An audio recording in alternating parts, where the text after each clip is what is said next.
આજે શ્રાવણ વદ 30 છે, ગુરુવાર 22/8/2024 વર્ષ છે.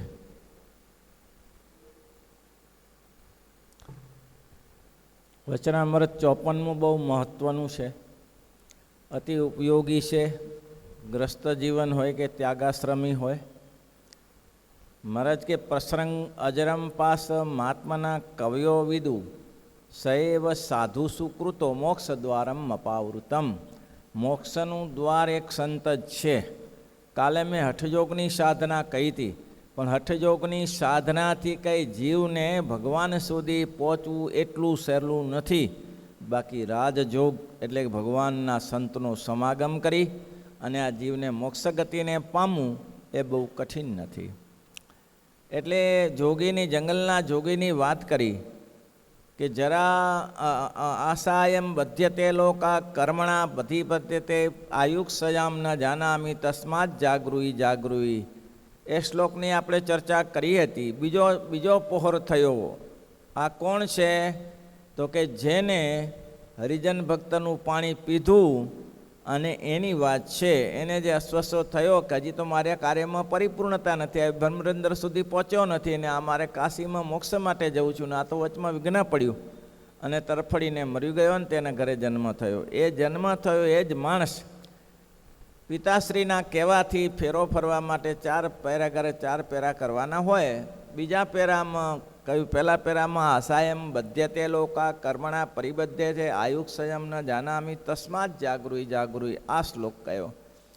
પછી બીજા ફેરામાં કહે છે,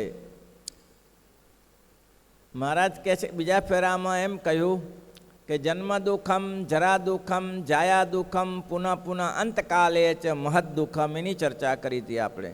ત્રીજા ફેરામાં ગયા ત્યારે જે બોલ્યા છે તે આ પ્રમાણે બોલ્યા, કામ ક્રોધ તથા લોભ મોહૌ તિષ્ઠંતિ તસ્કરા જ્ઞાન રત્નાપહારાય તસ્માત જાગૃહી જાગૃહી. ત્રીજા ફેરામાં બોલ્યા કે ભાઈ આ બધું ધ્યાન રાખો, જન્મ દુઃખ ને જરા દુઃખ ને જાયા દુઃખ તો છે ને છે ને છે, પણ એમાંથી કામ શું? તો કે આ તમે શ્રીજી મહારાજ કચ્છમાં કથા કરતા હતા રામપર ગંગાએ, અને તેમાં એક સંત પાછળ ભગવદાનંદ સ્વામી પાછા રહી ગયા, પાછા થોડા મોડા પડ્યા. એટલે એને કહ્યું કે મહારાજ હું તો જરા આવા પ્રસંગે બહાર ગયો તો મારે આવી ન શકાયું, મને એનો ભાગવતનો સાર કહી દો. ત્યારે સ્વામિનારાયણ ભગવાને કહ્યું કે સ્વામીજી ભાગવતનો સાર એટલો જ છે, મરેલો મકોડો જીવતાને ખેંચી જાય છે. બસ એટલો જ સાર લ્યો, જે સમજો તે. મરેલો મકોડો જીવતાને ખેંચી જાય છે, આટલો જ સાર છે. ઇન્દ્રિયો અને અંતઃકરણ બધા મરેલા છે અને જીવ જીવતો છે. એ ઇન્દ્રિયો અને અંતઃકરણ આ જીવને ખેંચી જાય છે, એટલે ખોટે રસ્તે ચડાવી દે છે. એના માટે સંતનો સમાગમ જરૂરી છે. ખોટે રસ્તે ના જાઓ, સંતોના સમાગમમાં પડ્યા રહો એ જરૂરી છે. એટલે કે છે મરેલો મકેલો જીવતાને ખેંચી જાય એટલે શું? તો કે ઇન્દ્રિયો અને અંતઃકરણ નિર્જીવ છે. આ દેહમાંથી જીવ નીકળી જાય પછી ઇન્દ્રિયો અને અંતઃકરણ કાંઈ કરવાને સમર્થ નથી, ખેંચી જાય છે. એટલે કે છે કામ ક્રોધ તથા લોભ મોહૌ તિષ્ઠંતિ તસ્કરા જ્ઞાન રત્નાપહારાય તસ્માત જાગૃહી જાગૃહી. ભાઈ બહુ સરસ કહ્યું કે ભાઈ કામ ક્રોધ અને લોભ આ 3 ધાડ પાડવો છે. જ્ઞાન રત્નાપહારાય, આ જીવનું સમય ઉપર જ્ઞાન કામ કરતું નથી. મોટા મોટા કાલિદાસ જેવા પંડિતો પણ આમાં પરાભવ પામ્યા છે. દુનિયાને હંફાવનારા એની કૃતિઓ જુઓ. ભોજરાનાનો એક કવિ છે અને જગતમાં કાવ્ય અજોડ કર્યા છે, પણ એ પણ અધોગતિને પાત્રે ભલભલા હારી ગયા છે એટલે એની આ કામ ક્રોધ ને લોભની આગળ ભલભલા મૂંઝાયા છે, પરેશાન થયા છે. એટલા માટે સ્વામી લખે સૌભરી પરાસર ભાગ્યા હતા પણ પાછળથી પકડેલ જુઓ આ જગબંધનની ઝેલજી. સૌભરી પરાભવ ભાગ્યા હતા પણ પાછળથી પકડેલ જુઓ આ જગબંધનની જેલજી, જગબંધનની જેલ તેને તોડવી મુશ્કેલજી, જગબંધનની જેલ તેને તોડવી મુશ્કેલ. એક જ આશ્રય દયાનંદ કહે પ્રભુ શરણથી, દયાનંદ કહે પ્રભુ શરણથી તોડવી છે સેલ જુઓ આ જગબંધનની જેલજી. કોઈ એવા મહાપુરુષનો સમાગમ થઈ જાય તો મહારાજ કે ભગવાનનો આશ્રય કરાવી દે, અને ભગવાનનો આશ્રય થઈ જાય તો ને જગબંધનની શેલ તૂટે. એટલે કે છે કામ ક્રોધ તથા લોભવ મોહવ ત્રિષ્ટંતી તસ્કરા. મોટા મોટા ધાડ પાડવો છે, ભલભલાનું જ્ઞાન રહેતું નથી. પરાશર જેવા હેરણ થયા, સૌભરી જેવા હેરણ થયા, સૌભરીને પરાશર જેવા ચમન ઋષિ જેવા હેરણ થયા, મહાપુરુષો હેરણ થયા. માત્ર તપસા ગુણ ગાન કરવાથી નહીં, કોઈ એવા સાધુના સંગમાં પડ્યા રહો તો મહારાજ કે કંઈક કામ થઈ જાય અને આ જીવનું કામ પરિપૂર્ણ થાય. એટલે જ્ઞાનરત્ન હરાઈ જાય છે. મોટા મોટા પણ પરેશાન થયા છે. એ તો એવો એક સ્વામિનારાયણ સંપ્રદાય હતો કે જેમાં શ્રીજી મહારાજના સમકાલીન સંતો ટ્રસ્ટના મસ્ત ન થયા, બસ પોતાના સિદ્ધાંતથી બહાર ન ગયા. કારણ કે મહારાજે પંચવર્તમાનની મર્યાદા બાંધી છે. પંચવર્તમાન શું? નિષ્કામ, નિર્લોભ, નિર્માન, નિસ્નેહ અને નિષ્કામ. આ પાંચ વર્તમાન સંતોને પાડવાના. કોઈ જગ્યાએ સ્ત્રી હોય ત્યાં આમાં રૂમમાં એક સ્ત્રી એકલો જ હોય ને ત્યાં જઈને પાછો આવે તો ઉપવાસ કરવાનો. આ બધી કલમો ધર્મામૃતમાં લખી છે, અને જેટલી કલમોનું પાલન કરીએ એટલા જ સુખી થવાય. પણ જે કલમોનું પાલન ન કરીએ, બહેનો જોડે ગપ્પા મારવા લાગીએ, વાતોચીતો કરવા લાગીએ, આ તો વ્યવહારિક કામ છે એટલે કરવું પડે. વ્યવહારિક કામ કરવા માટે તારા બાપા અહીંયા નહીં મૂક્યો. હા, વ્યવહારિક કામ કરવા માટે અહીંયા કોઈને નથી મૂક્યા, અહીંયા ભગવાન ભજવા માટે મૂક્યા છે. અને તમારી પાસેથી અપેક્ષા રાખે છે, મા બાપ અપેક્ષા રાખે છે, છોકરો સાધુ થયો હવે ઘણું આપનું કામ થઈ જશે, આ લોકમાં ને પરલોકમાં સુખી કરશે. તો એ જરૂરી છે. બાકી નિયમ મર્યાદાને લોભશો અને ધર્મનું પાલન કરશો એ મહારાજ કે નહીં બની શકે, નહીં બની શકે. નિષ્કુળાન સ્વામી કે વચન લોપી જાણે સુખ લે શું રે, વચન લોપી જાણે સુખ તે તો રહેશું કહેવાને તો કહેશું રે, તે તો રહેશું કહેવાને તો કહેશું રે, વચન લોપી જાણે સુખ લેશું રે. સ્વામી કહે છે વચન લોપીને સુખ લેશું એ તો નહીં બને, નહીં બને. અને અમે જીવતા હશું તો કહેશું કે કેટલા કેટલા સુખી થયા વચન લોપીને. નારદજી જેવા નારદજીનું દ્રષ્ટાંત આપ્યું, શિવજી જેવા શિવજીનું દ્રષ્ટાંત આપ્યું, બ્રહ્માજી જેવા બ્રહ્માજીનું દ્રષ્ટાંત આપ્યું. કામ ક્રોધ તથા લોભ લોભ મોહમ તિષ્ઠતિ તસ્કરા, તસ્માત જ્ઞાનરત્નાય જાગૃહિ જાગૃહિ. ત્રીજો પેરો પૂરો થયો. રાજાને એમ થયું ઓહો કોણ પુરુષ છે આ, આવો દૈવી પુરુષ કોણ છે? પેલો તો જાગતા રહેજો જાગતા રહેજો, આ તો કેટલું સુંદર બોલે છે. ચોથો ફેરો આવ્યો. જીવનમ કુસુમમ ચંચલોપન ઉપમામ. આ જીવન છે એ ફૂલ જેવું કોમળ છે. જીવન તમારી પાસે નહીં હાલે. આયુષમ ક્ષણમ ન જાનામી તસ્માત જાગૃહિ જાગૃહિ.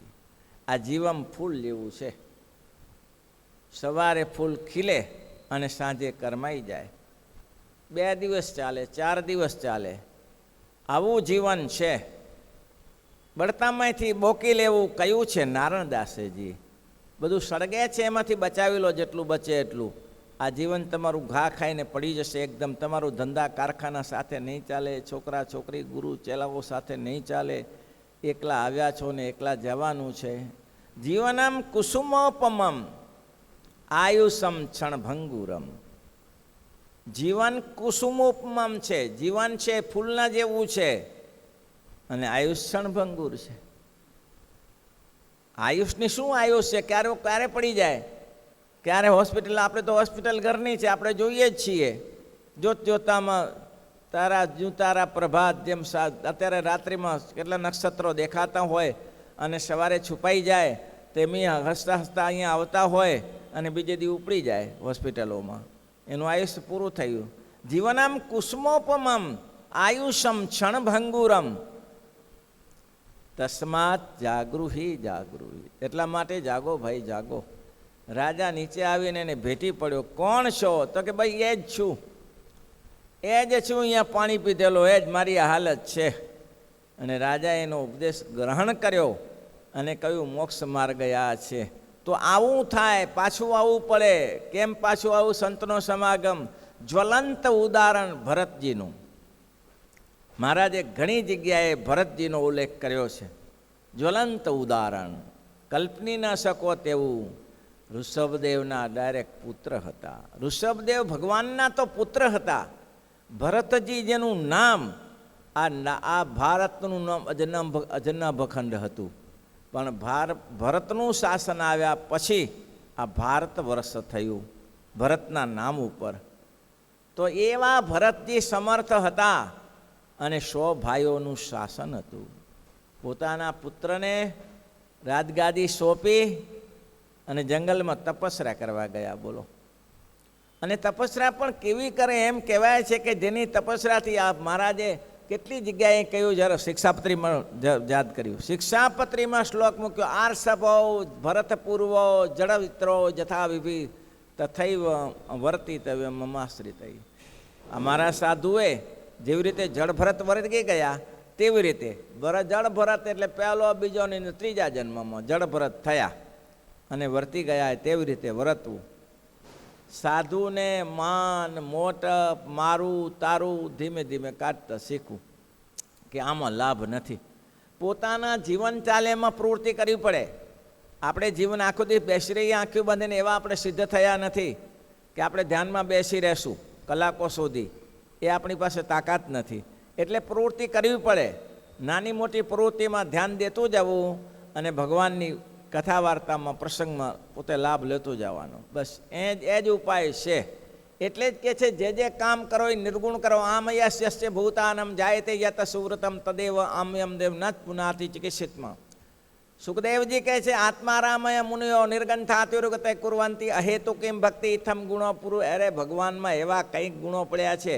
આ જગતમાં રાજા મહારાજાને જુઓ, કોઈ સાધુ સંતને જુઓ તો વિચાર કરો કે આમાં ગુણ છે. એકમાત્ર પુરુષોત્તમની ચિનગારી આવી છે, એમાં આટલા મોટા થયા છે. નરેન્દ્ર મોદીને જોઈ ત્યારે એમ થાય ભગવાનની આટલી નાની કૃપા થઈ તો આ મોટા થયા છે. એ પુરુષોત્તમ નારાયણમાં કેવી તાકાત હશે, કેટલી મોટી. બસ તો ભરતજી ને દેવો પણ દર્શન કરવા માટે એવી શક્તિ ધરાવતા હતા.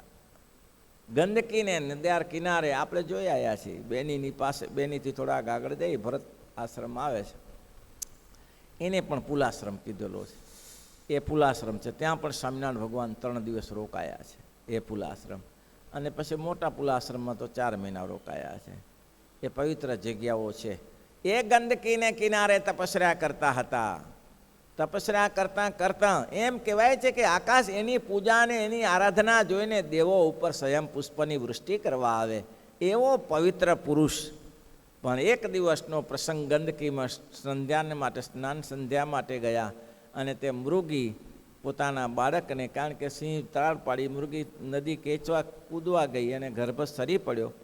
એ ગર્ભને લઈ લેવી એ દયા દ્રષ્ટિ છે. એ કરવું જરૂરી હતું બહુ સંતોને માટે. એટલા માટે આ મહારાજે ભરતજીને વારઘડી યાદ કરવાનું કારણ એટલું જ હતું કે ભરતજીએ એ મૃગ બાળને લઈ લીધું, નવડાવ્યું, પોતાના આશ્રમમાં લઈ ગયા અને પછી ક્યાંકથી આજુબાજુથી દૂધ લાવીને એને પાઈને મોટું કર્યું. પછી મૃગલું ચાલતું હાલતું થઈ ગયું, ફરતું થઈ ગયું. પ્રસિદ્ધ કથા છે. પછી શું કરવાનું? કોઈની જોડે મોહ ન કરાય, મોહ ન થાય એના માટે. ગમે તેવો તમારો સેવક હોય, મોહ છોડી દો, સુખી થવું. આ લોકમાં ન વધો. બાપ દીકરાની પ્રત્યે મોહ રાખે તો દીકરો કંઈ પ્રગતિ ન કરી શકે.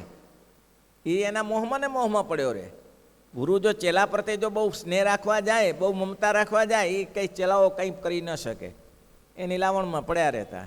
ગુરુનો નિયમ છે સાચી વસ્તુ ખખડાવીને કહી દે કે આમ નહીં, આમ જ થશે. તમારે સમજવું હોય તો સમજો, નહીં તો આરામ કરો, કોઈ ચિંતા નહીં, આ વસ્તુમાં આમ જ થશે. ભરતજીએ આ મોટી ભૂલ થઈ. મૃગલું હાલતું ચાલતું થયું, પછી એને છોડી દેવું જોઈએ કે જશે, પણ એ દીવો લઈને મૃગલાને શોધવા જાય, રાત્રે ના આવે. મારું મૃગ, મારું મૃગ, મારું મૃગ. હવે દેવો જેની એક પૂજા કરીને એમ થાય જે પૂજા કરી જ નથી, ફરી વાર એવી મસ્તીમાં લાગી, એવા ધ્યાનમાં રહે કે અખંડ ભગવાનની ધ્યાનમાં રહે. એવી ભગવાનની મૂર્તિનું સુખ હતું. પણ એક મૃગબારની અંદર આસક્તિ થઈ. રાજ્યમાં મૃગલા નહીં હોય, રાજ્ય છોડ્યું ત્યારે મૃગ નહીં મળ્યા હોય. આ આપણું છે, આપણે ઘર છોડીને નીકળીએ છીએ ત્યારે આપણી પાસે સંપત્તિ નથી, બૈરી છોકરા નહોતા, ઘરબાર નહોતું, બધું હતું. આ બધું છોડીને અહીંયા આવ્યા છીએ અને પછી અહીંયા લાગી પડ્યા પોતાનું જાણીને. અને એમાંય આધારાનંદ સ્વામીએ કહ્યું, પોતાનું કરીને ના રાખો, બાકી તો પ્રવૃત્તિ કરવી પડે. મહારાજે પ્રવૃત્તિ કરતા હતા, દાદા ખાતરે પ્રવૃત્તિ કરતા હતા, ઝીણાભાઈએ પ્રવૃત્તિ કરતા હતા. ઝીણાભાઈની મદદ કરવા મહારાજે 12 પાર્ષદોને મૂક્યા. અંગ્રેજોને કાગળ લખ્યો કે આની મદદ 1000 ઘોડેસવારો અંગ્રેજોએ અને રક્ષણ માટે મૂક્યા. તો આ પ્રવૃત્તિ નહોતા કરતા. 6 મહિના સુધી પાડાને ઝીણાભાઈને ત્યાં રાખ્યા. આ ધર્મનું કામ છે, આ ધર્મનું કામ છે. પ્રવૃત્તિ કરતા હતા, એ કરવી પડે પ્રવૃત્તિ. અદ્ભુતાનંદ સ્વામી કહે છે કે દુષ્કાળ પડ્યો ત્યારે 5000 સ્ત્રી પુરુષો, ત્યાં 5000 સ્ત્રી ને 5000 પુરુષો ગઢપુર આવી ગયા. ત્યારે શ્રીજી મહારાજે વ્યવસ્થા કરી, બધાએ એને સાધુ બનાવી દીધા અને બધા એને 5-5ના મંડળ કાઢ્યા અને દેશ વિદેશમાં ફરવાનું કહ્યું. શેના માટે? જોડી માગીને ખાવા માટે, દુષ્કાળ ઓળંગવા માટે. સ્ત્રીઓને કહ્યું શાંખ યોગીના વર્તમાન લીધા. આ બધું થઈ ગયું, એના મંડળો કાઢી દીધા, ગામડામાં ફરવાનું શરૂ કર્યું. આ છોકરાઓ એટલા જ હોય ને પાછા, છોકરી છોકરા ના હોય, એનું શું કરવું?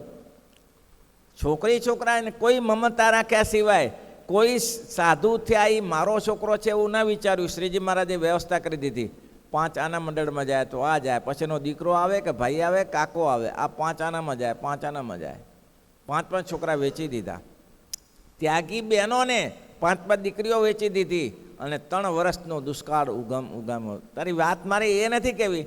ત્યારે અદ્ભુતાનંદ સ્વામી કે અમે સિંજીવાડા ગામે આવેલા અને ત્યાં મને 5 છોકરા આપેલા. મહારાજે આદેશ કરેલો કે આ 5 છોકરાને તમારે દુષ્કાળ સુધી નિભાવવા. અને અમે ખેતરોમાં જઈએ, રહેવા માટે મકાન નહીં. રામજી મંદિરના ઘણીવાર બાવાએ રહેવા ના દે, શિવજી મંદિરના બાવા રહેવા ના દે. રહેવું ક્યાં અમારે, ખાવું ક્યાં? એટલે કોઈના ખેતરમાં ઝાડવા હોય એના નીચે આરામ કરીએ. વરસાદ પડતો હોય, ઠંડી પડતી હોય, એના નીચે સૂઈ જઈએ અને બારેથી ભિક્ષાવૃત્તિ કરી અને હરિભક્તોને જ્ઞાન ઉપદેશ કરતા.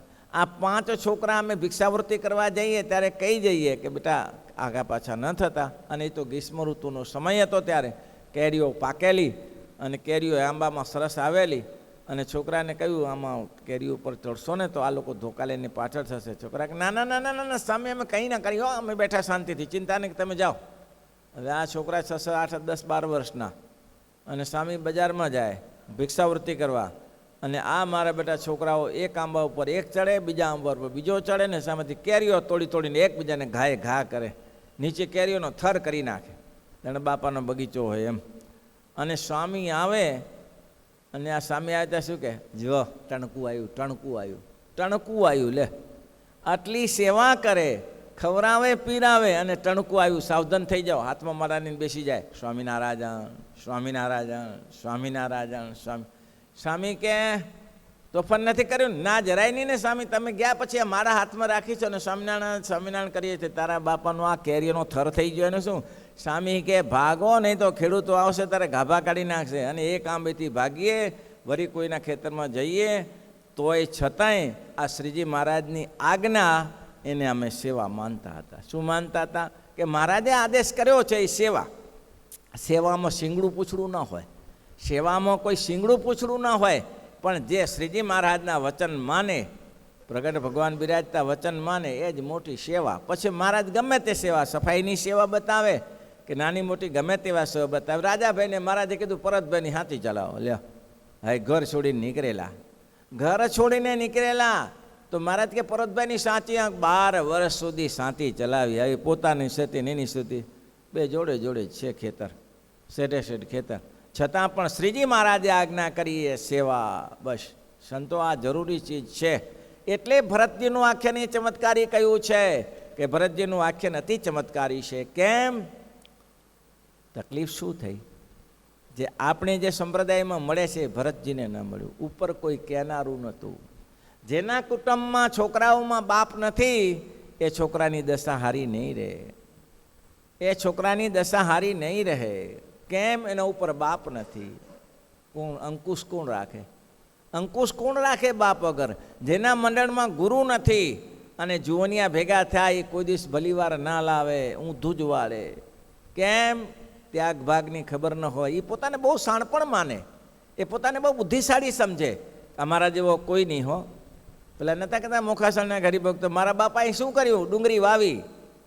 ડુંગળી વાવીને એમાં ખેતરમાં પૈસા કમાણા, અમને એન્જિનિયરિંગ ભણાવ્યા. તારા બાપાને આ જગતમાં કોઈ એન્જિનિયરિંગ ભણાવતું નહોતું, ત્યારે તારા બાપાએ એન્જિનિયરિંગ ભણાવીને રૂપિયા હજારો ખર્ચીને તને લાખો રૂપિયા ખર્ચીને મોટા કર્યા. એ નથી માનતો. અને તમે અબજોપતિ થયા એટલે કે અમારા બાપાએ શું કર્યું આખી જિંદગી? ડુંગળી વાવી. કે એટલે એ ડુંગળી વાવી ત્યારે આમાં આગળ આવ્યા. તમને તો ક્યાંથી આગળ આવો? એ ન સમજાય. એ સમજાય નહીં. પોતાની રીતે બહુ ઊંચું માને કે આપણા સમાન હોશિયાર કોઈ નહીં હો.